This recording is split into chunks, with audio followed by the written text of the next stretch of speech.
to pitch. How are you going to present your company not just to investors, but to your clients, to your customers, to the outside world? How to gain traction, how to make your company attractive, and something a little bit about developing a personal brand. We're going to skip past the test because we don't have time, unfortunately. But fundamentally, those of you who were here for the first session might remember Leo, who was telling us about telling stories. And really, when it comes to pitching and explaining your idea, especially when it comes to investors, you have to tell the story. These people don't know who you are, they don't know where you come from, they don't know what your idea is, they don't know where your inspiration came from, they know absolutely nothing. So you have to greet these people as your old friends, with whom you want to explain the passion that you have for achieving your goals. So, less is more. When explaining yourself, your idea, your plans, your business, be concise, be clear, and be confident. The first rule of pitching is be confident. The second rule of pitching is be confident. If you're not confident in your idea, they absolutely will not be confident in your idea, and I guarantee you, you will not receive an investment unless you have a really, really good idea. But it damn well helps if you're confident. There are a lot of things that you can do as you're telling your story, and this is something that requires preparation and thought. But some of the ways that we can tell stories immediately make them more appealing. One of the best is the rule of three. The rule of three was invented thousands of years ago by Cicero, if you're interested. And it stipulates that if you say something in 3 different ways, or if you make 3 different explanations, or if you give 3 different examples, like I just did, you end up making a much bigger impact on your audience. So if you know the rule of 3 that you want to commit, set it out from the very start. Keep repeating it. Speak with emotion. If you don't believe in what you say, as I said, they absolutely won't. The last thing is the circular story and comparisons. The circular story is simply about creating a single image that they can take away from the whole thing. That is your idea absolutely at its core. Comparison, not so much a technique for speaking, but a very important way, as Mas was talking about earlier, of creating the idea in the investor's head, in your client's head, in whoever it is that you're trying to convince, that your idea has reference to the outside world. So give them examples. You can say, I want to be, as Mas said, the Uber for airplanes. They immediately start to understand what it is that you're trying to do. So, broadly speaking, this is what we're going to run through. So I'm not going to spend too much time going over the outlay. Don't just repeat your business plan. Once you've drawn up your amazing 25-page document explaining why you're going to be billionaires and you're going to make everyone who invests in you billionaires, when it comes to doing the pitch, you have to remember it is a performance.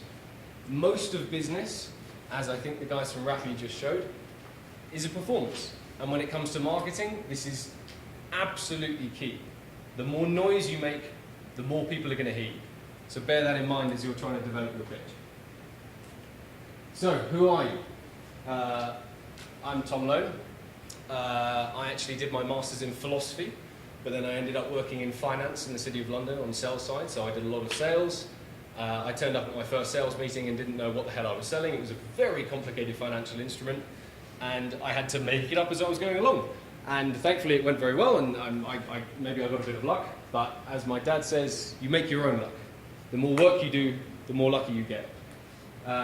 Anyway, who are you? You need to be convincing the investors from the very start that you as an individual are capable not just of creating a business plan, but of actually executing the business.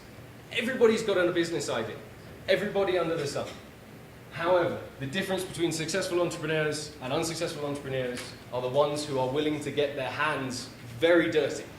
So, if you can prove that you are creative, that you will change with the market, that you will adapt as your market is changing and create a new company every 2 years that does something new, that does something different, you will be convincing them from the very start that you as an individual and your group if you have your co-workers already defined, are able to use their money not just to create value for 6 months, but to create value for 6 years, 60 years, and on and on. Show your expertise, show your commitment. As briefly and as succinctly as you can, explain to the investors what it is you've done, why it is you've reached the point that you've reached. Where did your idea come from? Where was the inspiration? Tell them the story. I think the guys from Parte here were fantastic at giving examples of how they reached a conclusion in business by giving an example of what they had to do to go and achieve something. So they would go out into the world and go and discover for themselves. If you can explain to an investor your inspiration, your working method, and how you've reached the point where you're standing in front of him, and if he believes you, you will be in a much better position to receive investment than otherwise. So, show your confidence.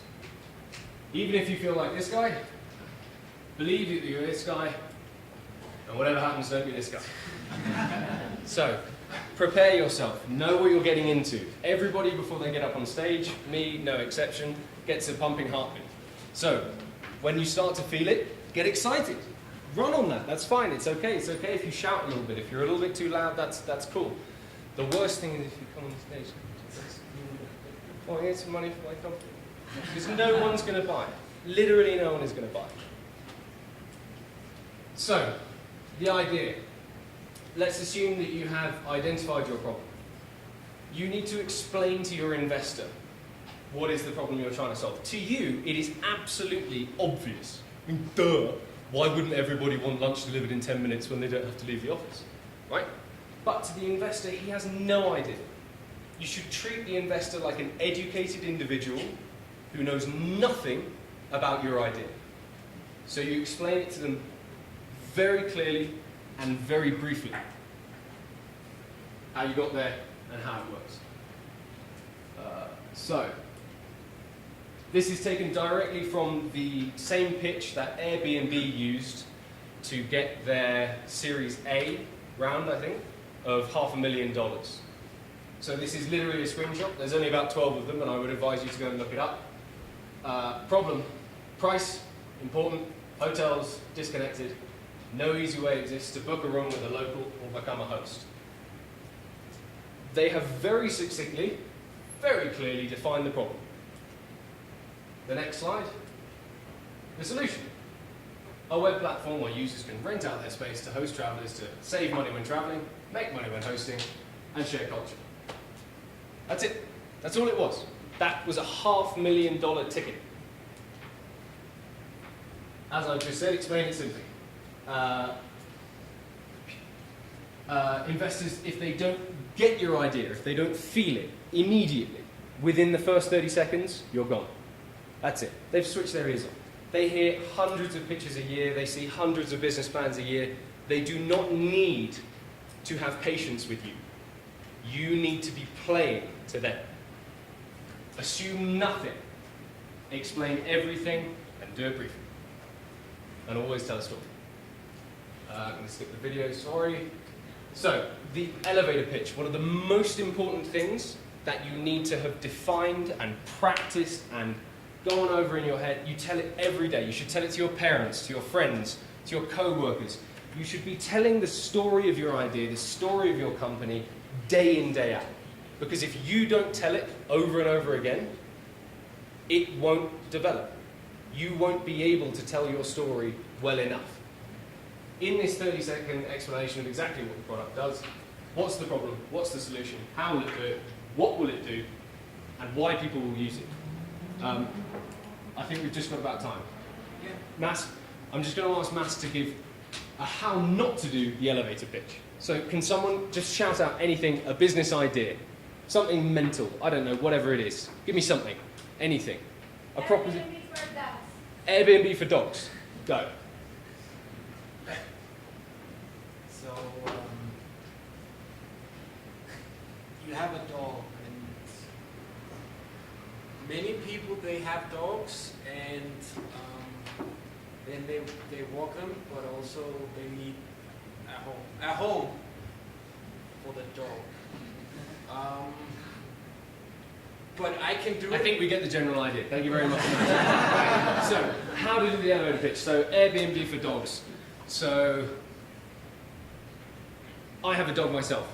Every day I have to transport it around, but I don't have a car because I can't afford one. This was how I got to the point where I realized that actually there are a lot of people in my situation. A lot of people need to be moving their dog around, not just between home or work or wherever it is, and there is an absolutely fantastic market if we can put together just a few basic things: the structure of the product, the structure of the application, the van. That's pretty much it. It's really simple, and actually what we can do with it is massively scalable. It can go to any city in the world. I want to make you rich by making my dream for Airbnb for dogs happen. If nothing else, I just made that up on the spot, and at least it was more passionate, more real, a little bit more in touch with reality than simply saying, so we're going to take dogs from here, and then there'll be an app where you go on the thing, and then you work through you tell them where you want to go, and then, whatever. The point is, you need to have this idea, this core solution, absolutely airtight, so that you can repeat it and repeat it and repeat it whenever you need to. Making money. This requires a huge amount of time, a huge amount of effort, and a huge amount of energy. A lot of your business model preparation will inform how you explain these processes in your pitch. To go briefly, prove there's a market. Show the data that explains exactly what the potential market is, and validate it. So Uber would say the total number of taxi journeys made daily in the United States. You show that number on a screen, and you say, I want 10% of these. The investor goes, sure. How are you going to do it? Show what the market is worth. Airbnb would say, for example, total trips booked worldwide is 6.6 billion. Total hotel revenues worldwide annually, $550 billion. So you say to the investor, I want 1% of that. 1% of that is an enormous amount of money. And if you can do that in 6 months, great. But how are you going to do it? So the opportunity. Where does your product fit in this enormous, great big market that you've just painted for the investor? Now we know what the potential market is. We know there's a problem to be solved, who the competitors are. Now you have to explain how your idea will take advantage of the opportunity. So how do we do it? This, again, is from the Airbnb presentation. I think is a really succinct, is a really clear way of showing what is their competition and what is their competitive advantage. So you can see up here, what they're aiming for is affordability and online ease. It's not a premium proposition, it's not an offline proposition, and that's a very clear way of explaining that to an investor without having to go through a huge amount of data to justify it. Your business model. Revenue, revenue, revenue. An investor has absolutely no need whatsoever to put money into an idea that is not going to provide him positive returns, or her. This should be your 25-page business model reduced to one slide. How do you do it? Ultimately, without this, you have nothing, because revenue equals value, as any investor will tell you. And even if it takes you time to gather revenue, that's fine, but fundamentally, you always need to show how you're going to make money. This, not helpful, not helpful, not helpful, not helpful, not helpful. This is what your investor will be saying if you show them these graphs. Some of them may be very well educated, some of them may be investment bankers, some of them may understand everything that you're saying, but if you can explain it like this, it will have a much, much stronger effect. Share in the market, why, what the fee will be, what that means in revenue. That's what they pitched in 2008, and they exceeded that by quite a significant margin. Again, the Rappi guys, I think, were fantastic at giving you the ideas, particularly here, as to how you go out and actually make those first few transactions.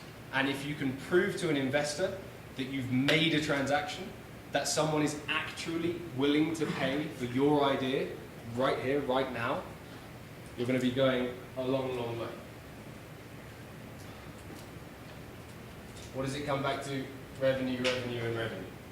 However, those first few people are some of your most important data points. You have to be absolutely dedicated, not just to finding out who they are, what they want, or what they're going to do, but how they want to use your product. Because it is through them that you can then start to build a larger market adoption strategy.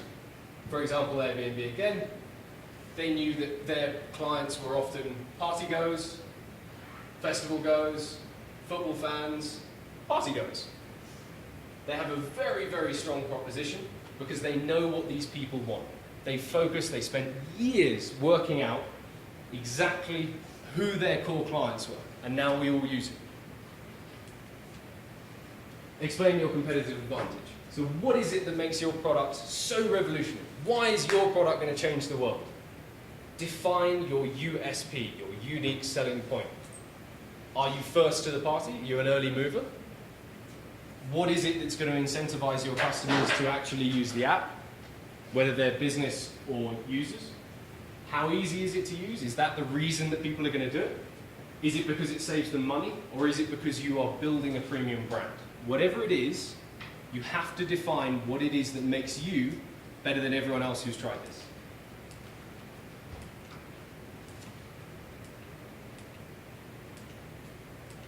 Your brand begins now.